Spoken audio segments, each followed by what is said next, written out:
Shalom. Praise, honor, and glory going to Yahweh.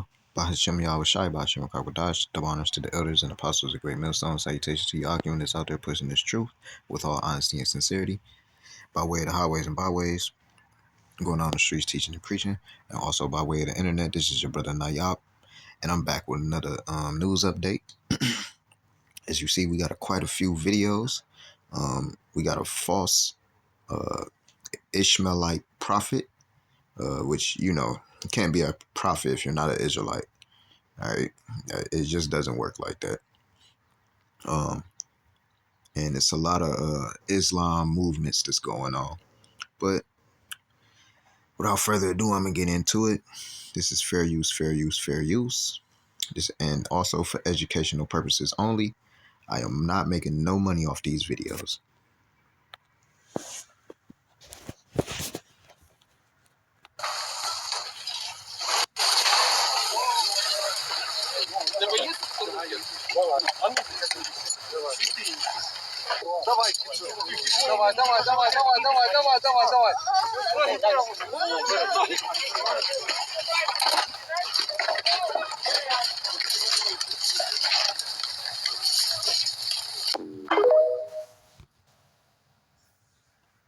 I thought we put this wildfire stuff behind us, but nope, here we go again.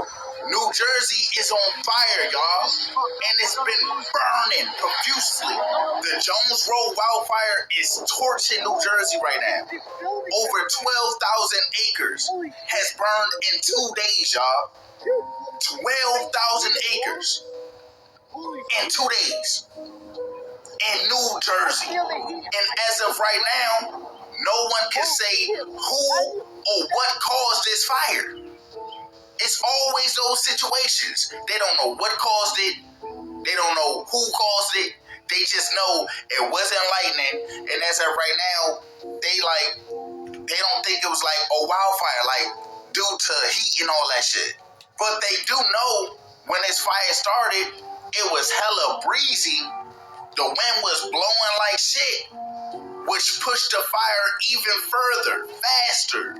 And if y'all been keeping up with these wildfires that happened this year, it was always some wind that played a factor on the fire spreading faster.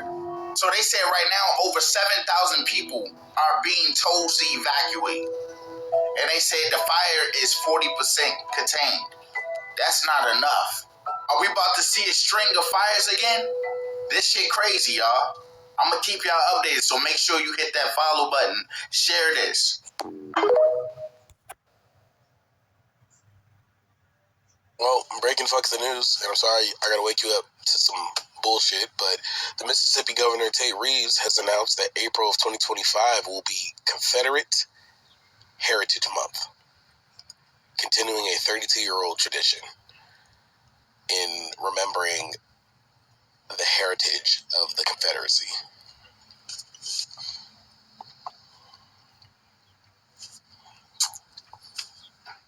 Yeah.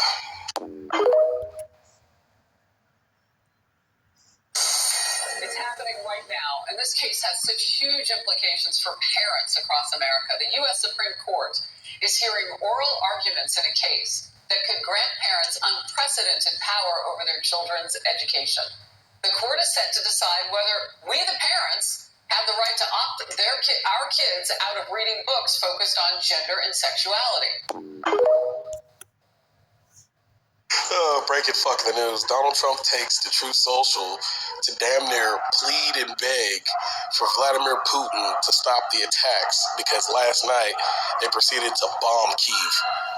He literally went on Truth Social and said, "Vladimir, stop.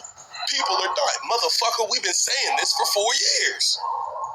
We know people are dying." It's just now hitting Donnie that the fact that he's trying to push this ideology that he's trying to get a peace deal by giving up Ukraine's land to Russia, that Vladimir does not give one flying fuck.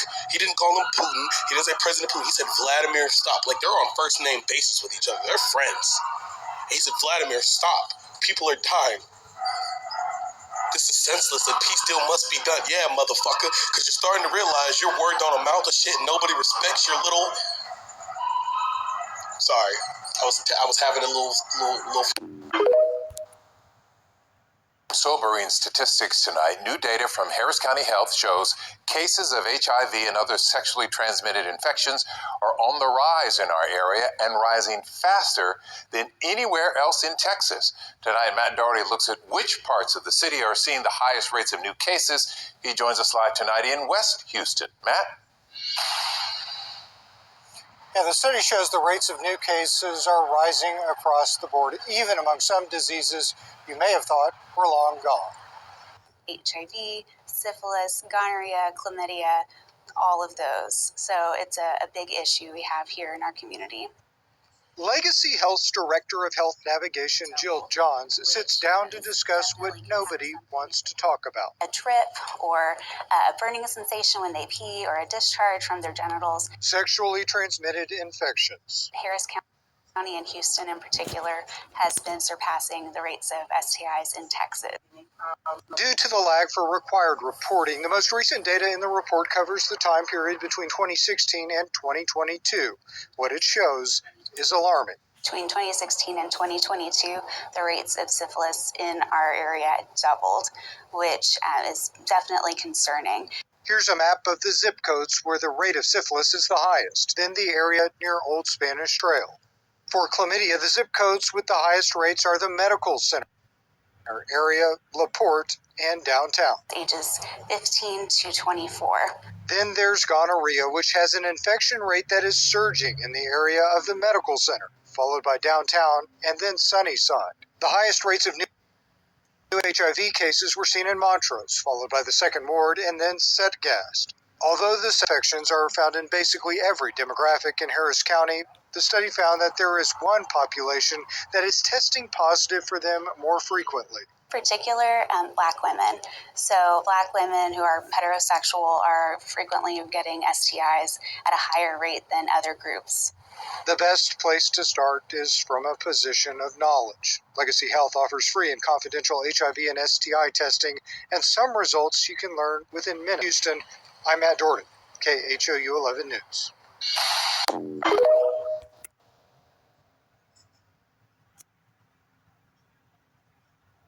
Breaking news, a judge has temporarily blocked the president's push to end diversity, equity, and inclusion efforts in our public schools. It impacts K-12 schools that are at risk of losing federal funding.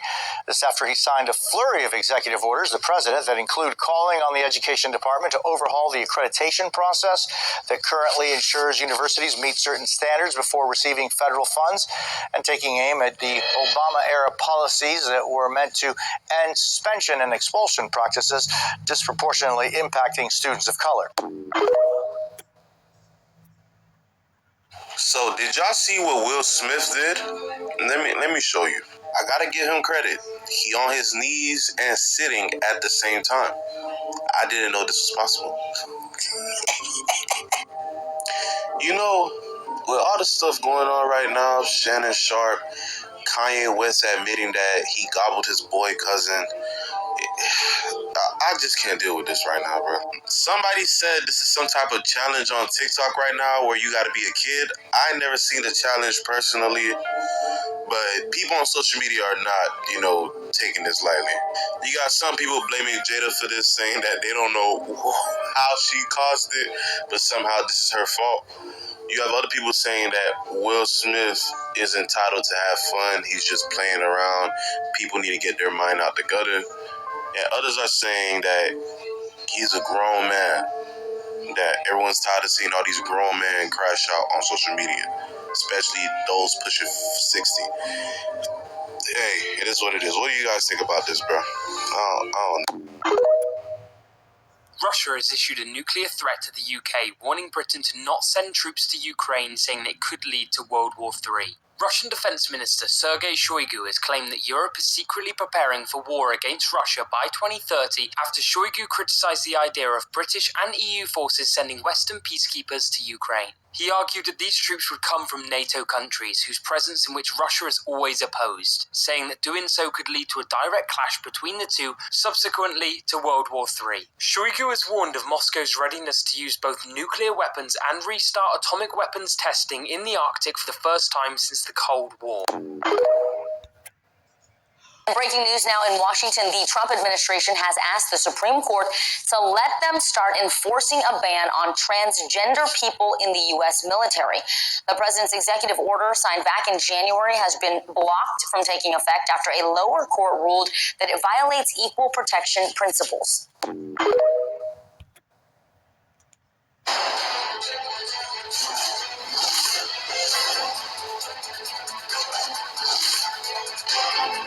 With tariffs already crippling economies worldwide, China vows to fight the trade war to the end.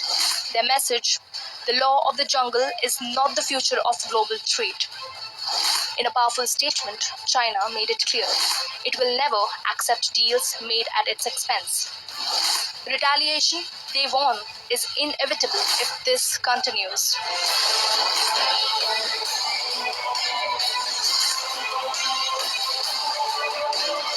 In response to the America's 245% tariff, China has retaliated with hefty duties of its own, imposing up to 145% tariffs on U.S. goods and vowing to fight to the end.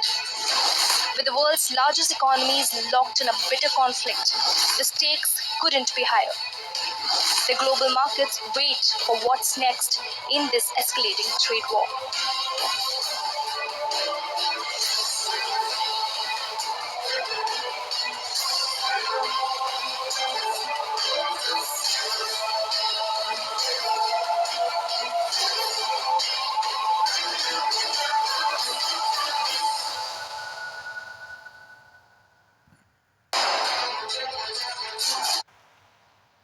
Life expectancy in Gaza has plummeted to an average of 40.6 years, down from 75.5 in 2023. Palestinian health authorities have reported over 50,000 deaths in the 18 months since the start of the war. The attacks have also led to secondary deaths from malnutrition and disease.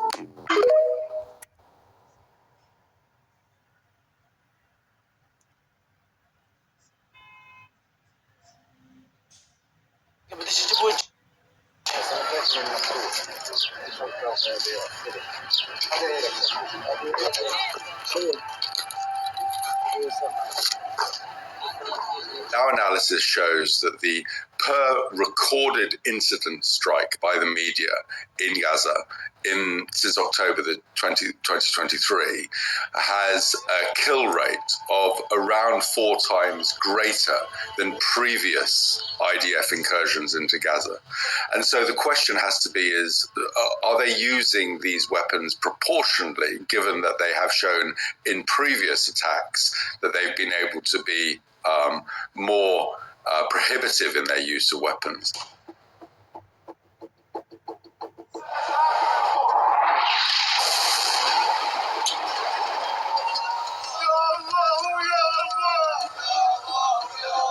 So the shell itself breaks up into discs, and the shell itself, so the missile does not explode deep in the ground. It explodes either at the surface or before the surface, so that these shrapnel travel horizontally. And we saw that. You would see people with their limbs cleanly amputated, or people with pieces of that shrapnel embedded in them. And the aim is to kill as many people as possible through the fragmentation of the casing of the bomb.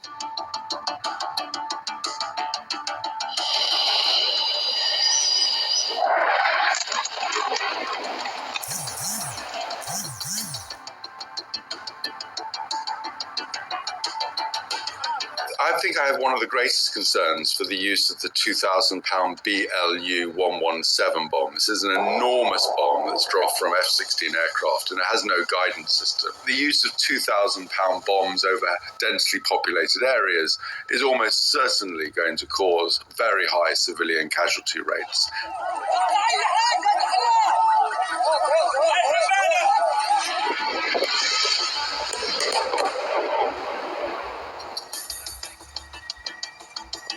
The use of white phosphorus over tented communities, for instance, is a terrible weapon because obviously the tents catch a light and people burn to death, causes horrific injuries, including burns down to the bone and significant respiratory damage.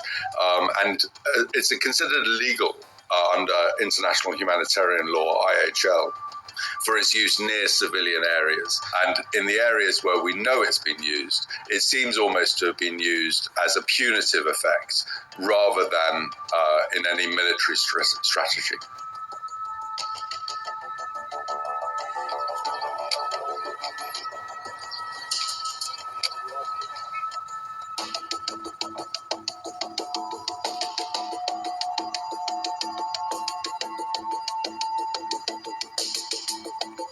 Computer that's producing 37,000 kill lists on top of 2,000 pound bombs dropped on populated areas. It seems as if there's just an absolute cover up to say, oh no, it's not our responsibility. It's the AI produced it. Let's blame the AI. So it's a shifting of culpability. It's a shifting of responsibility. Intelligence officers reported that they spent as little as 20 seconds reviewing each target, just rubber stamping AI outputs.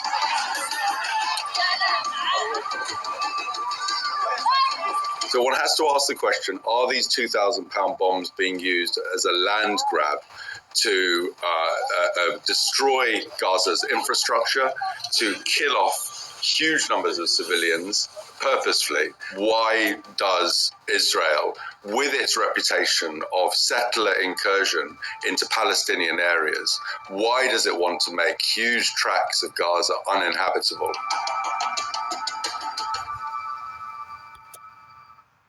Trump's way to make more white Christian families. And we will support baby bonuses for a new baby boom. How does that sound? That sounds good. I want a baby boom. Wants people to get married and have more babies. So there are rules. You got to be married. I'm assuming they're going to want you to be a citizen. And then they'll have a baby if you reach full term and have it. The White House is assessing ways to persuade women to have more children. Some of the ideas suggested: $5,000 baby bonus, funding programs to teach women about their menstrual cycles to help them conceive, for all you women who don't know how to get pregnant. Giving a National Medal of Motherhood to moms with 6 or more kids, and reserving 30% of Fulbright scholarships to applicants who are married or have kids. This is my cry for help. On Friday, I sent a message to my roommate. I have known this girl. I thought that she was fine. I thought that we were fine. I knew that we were not going to be roommates.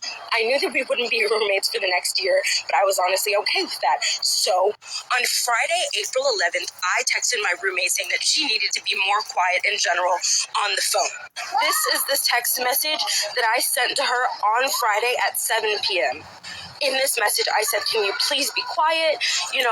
Quieter, you can read the message yourself. I didn't think this caused any problems. I texted her that. I got no response. So I'm thinking that she understands where I'm coming from and everything is fine. I was wrong. At 5:26 in the morning, I wake up to my roommate squatting over my face, my arm, and my bedding, and she's pissing directly on me. It's all over my sheets. It's all over my bedding. I say, what the fuck are you doing? Or something along that lines. I don't remember exactly what I said in the moment. She looks at me and she goes, oh, sorry. Like she wasn't expecting me to wake up. I was so utterly disgusted and I did not know what to do. So I took all of my bedding off of my bed and even it was down to the mattress. The mattress was soaked in piss. My mattress topper was soaked in piss. Everything was. I took all of my bedding off one by one. I realized that my mattress was soaked. So I go to the bathroom. I start to realize how traumatizing this was, how bad this was in the moment, and I didn't know what. I was just trying to keep myself calm because I knew that I couldn't do anything too bad in this situation. So the first thing I did was I took a rag and I washed the piss off my own bed and I put all of the fucking piss covered things in a corner in the room. So I washed it all down, and then I knew that I would have to leave eventually. So I put a sheet on my bed. I lay back down. I didn't know what else to do. So I lay back down, and then the moment I wake up in the morning, I start to get my shit together. I get a bag. I start packing it. I start getting ready to leave this place. So after that, I leave and I go to another person's dorm, someone of my very close friends. I call campus security and I tell them what happened. I report this situation. I visit another dorm on campus, and as I'm there, they tell me to go to the campus security desk and talk to them. So I talk to another CSO, which is a campus security officer. He then calls the police, and then another security campus officer talks to me. I explain the situation. I'm explaining how I don't feel safe going back there, and they are just like, okay, we understand, right? So then I talk to someone from Res Life, and I'm like, this is what's happening. I don't know what the fuck is going on. This happened to me. What are we gonna do? What are the next steps?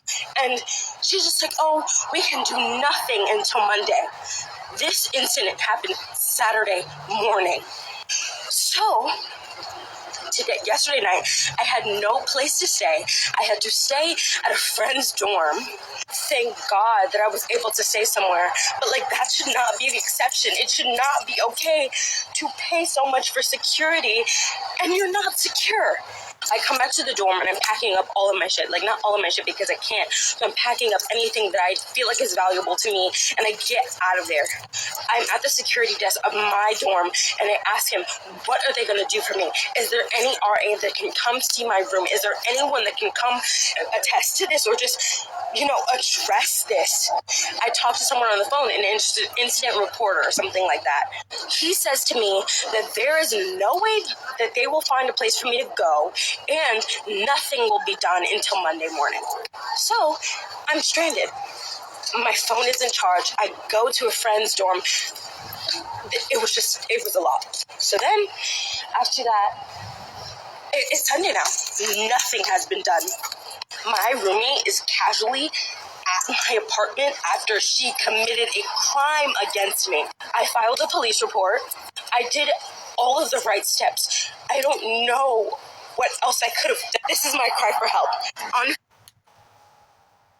Why should somebody who maybe had an ancestor 7 or 8 generations ago, long before they were a twinkle in their great-great-great-great-grandparents' eye, why should they have to pay now for what an ancient ancestor did? Or why should they apologize for what an ancestor did centuries ago? Why do they still carry that burden? Oh, it's not a burden at all. You are one of the beneficiaries of that slave trade. So this is not a burden. You should be concerned and you should pay because you today are still benefiting from the greatest indignity to a human being, and that is the slave trade. And not only did you benefit during the slave trade and your country developed, but look at what it caused the developing world. During slavery, resources was used to build your country, build up your capacity. You were able to then become competitive. You were able to invest in mechanization, and developing countries like ours were left behind. So you should be very concerned because you are a prime beneficiary of the exploits of slavery. You feel that it's not just about the finances involved here in terms of reparations for slavery, it's about the gestures. And you think that the British royal family should make a big gesture, don't you? What do you mean? Hand over a palace to your country? Well, no, we don't want the British to hand over a palace that we built. If you go into many of the palaces in Britain, you will see the lovely green heartwood from Guyana. You will see the sweat, tears, and blood of the slaves who were exploited. So what do you want? And the revenue that was earned from their exploitation. So we're not asking for a palace. We're asking for justice and a fair form of justice to the ancestors and to the greatest injustice that has ever been done to human beings. You can enjoy the palace, and when we visit you, we'll also enjoy it.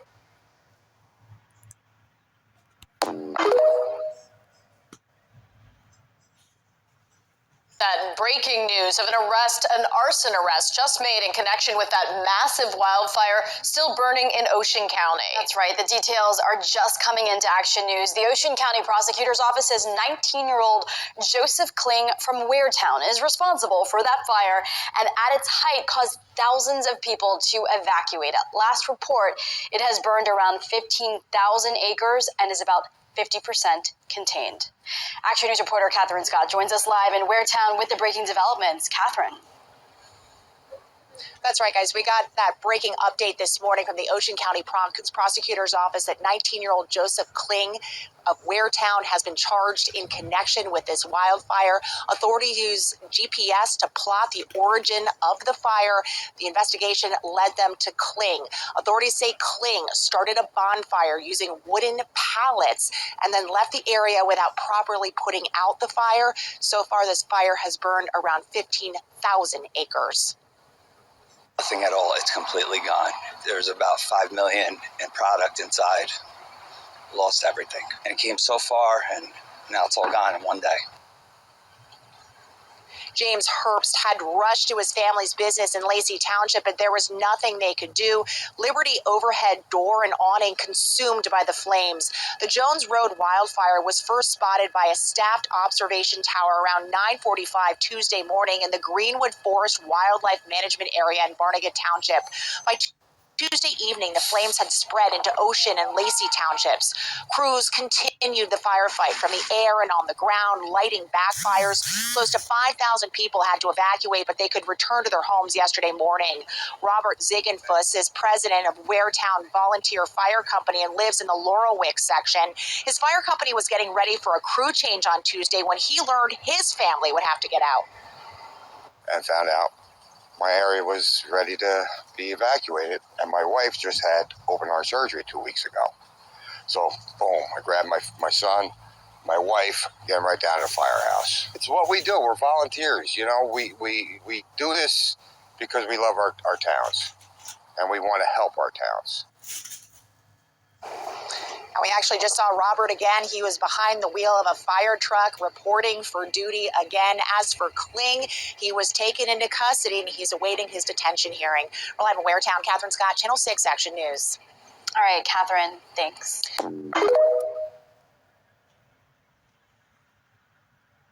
According to Waterbury PD, around midnight, a vehicle flipped over and collided with this building. It partially collapsed onto the car, and crews spent most of the morning trying to get that vehicle out of the building and clearing debris. 3 people were pronounced dead at the scene. Another later died at the hospital, but we're told no one was inside the building at the time of the crash. Now, Cherry Street will remain closed from East Main Street to Walnut Street until further notice. An investigation is now underway. But we can now confirm from Waterbury Police that 4 people are dead following a crash this morning outside of this convenience store. You can just see the damage behind me, a heartbreaking scene.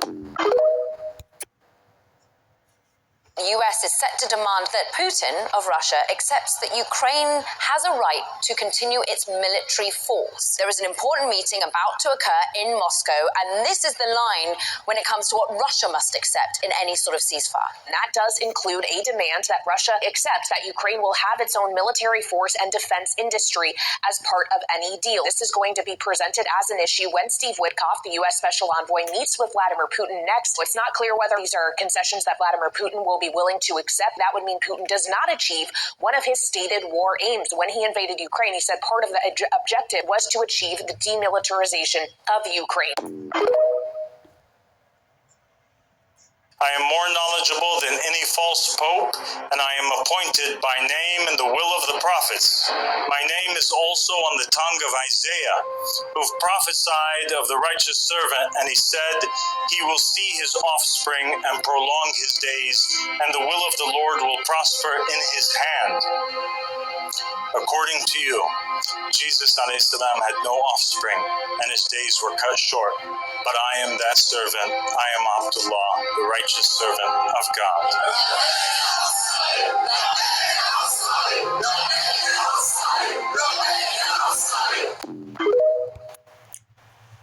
I'm a builder of cities and communities. This community that is around me is the prototype of the divine just state. It's the baby divine just state that is functioning as an example to motivate others into accepting this call. It's the manifestation of our beliefs in action. A paradise in Eden on earth. Justice, sharing, love, caring, nonviolence, benevolence, mercy, forgiveness, all found within a community with people and their dealings amongst one another. Love, peace, prosperity, justice, equity, equality, dignity. We want to show the world that this can all happen amongst people from different nations. And so this community is an obligation. It's something which must be. It is the most important commandment that we have, an act of worship. And I am building a community, an ark, which is supposed to be near to perfect as can be. And we need believers that are around the world who share the same belief in our religion, who share with us the same belief in this concept, to do everything that they can do in order to establish a perfect prototype on the ground. After that, they don't need to worry about anything. If we can prove to the world that this is possible, the world will embrace us and God will create a way.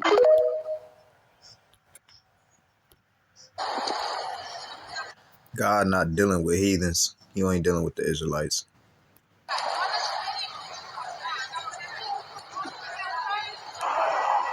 У нас во дворе горит.